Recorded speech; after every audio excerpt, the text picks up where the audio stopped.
Hello, welcome back to my channel. But if you're new here, my name is Tasha. I'm not gonna hold you. This is one of the hardest videos I've ever had to do. Putting my granny on a chip bag with angel wings attached, man, that's something I never wanted to see. So I ended 2024 with a broken heart, but I'm starting 2025 off piecing it back together. So with that being said, I'm dedicating my first 6 videos to my biggest cheerleader in heaven, my Grandma Cola.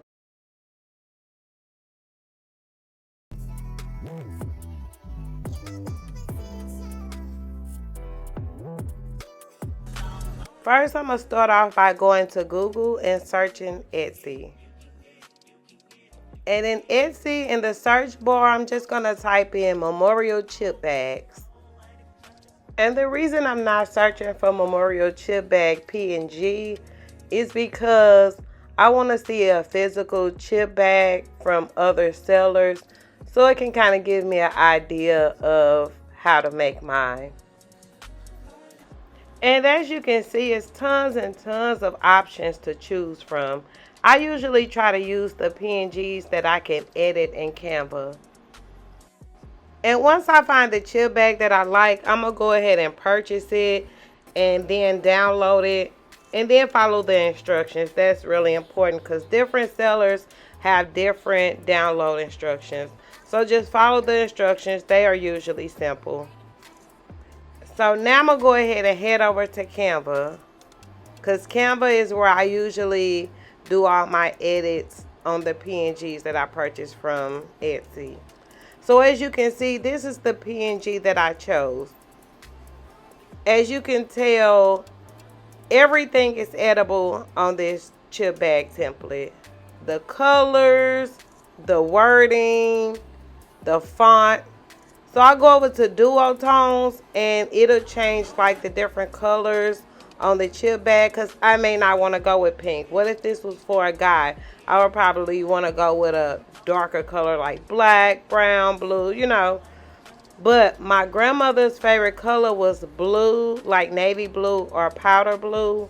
So I kind of went with like a navy blue color. And this is how I edit the chip bag template that I bought. And now I'm going to go ahead and download it and save it to my files.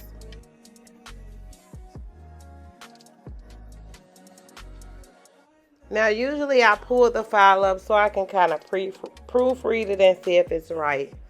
So now I went over to Silhouette Studios because Silhouette Studios is usually where I print larger images that I can kind of cut out by hand. So when I do the chip bags, I usually would stretch out the PNG file as big as it'll let me.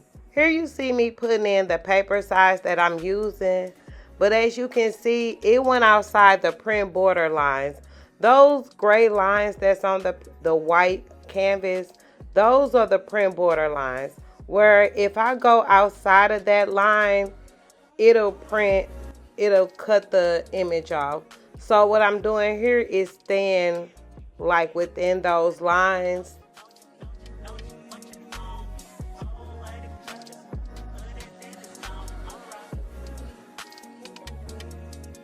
So now that everything is sized and good to go, I'm going to go ahead and hit print. And I'm going to go ahead and select the printer that I'm using. And I'm using glossy photo paper. So this is the photo paper that I like to use. It's koala paper. I got it from Amazon. Everything will be linked below in my Amazon storefront.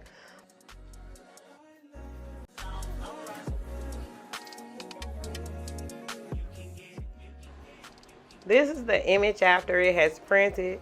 This paper is really thin, but when I say it's awesome when it comes to the glossiness and to the way it looks, it steals the show. And now this is just a regular bag of potato chips, a little small bag. And here is my paper cutter, paper trimmer that I'm actually not going to use. And this is just my paper crimpler that I use for the top of the chip bags. And these are just some zigzag scissors that I use for the top of the chip bags also.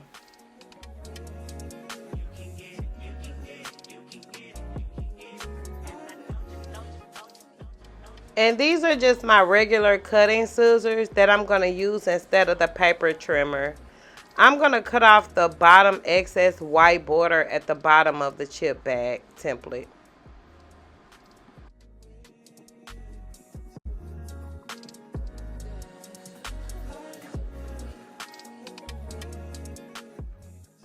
And this is just some glue tape that I got from Amazon. This will be linked down below, along with the other few items like the crimpler. I'm going to link that down below too. So now I'm just going to glue all the way around the edges of the paper. At the top, I'm going to put a couple strips because I am going to use the crimpler and the jagged scissors. And this is just an up close look at the glue tape. It has a real strong tacky feel to it. So now this is just me gluing the other side of it.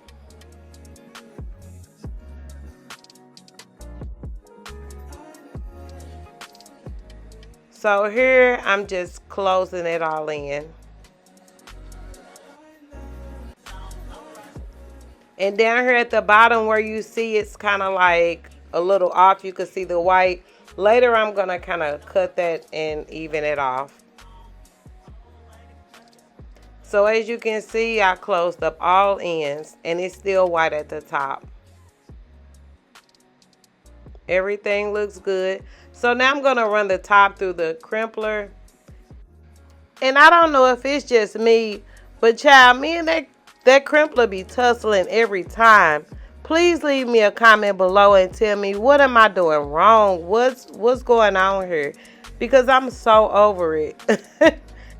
And I left a lot of this clip in so y'all can see the struggle. Yeah, the struggle was real today. Y'all, please help your girl out because, child, I don't know what else to do at this point. I done watched tutorials on it. I done watched everything. Child, I can't get it. It's a tussle. It's a fight. I'm sick of it. And then you see, I got it in. And once I turned it and realized I didn't even crimp it down far enough, because keep in mind, I got to cut the white off with the jagged scissors. So yeah, I'm over it. So now it's time to cut the top. And if you know me from other videos, child, you know cutting is not one of my strong points. When it comes to cutting, Jesus, please take the wheel. You'll see in a second. Shaking my head. But if you enjoyed this video, make sure you subscribe to my channel and turn on that notification bell so you can stay up to date on what I'm making next. And thank you so much for watching to the end. Now click on that playlist on the screen for all that free game.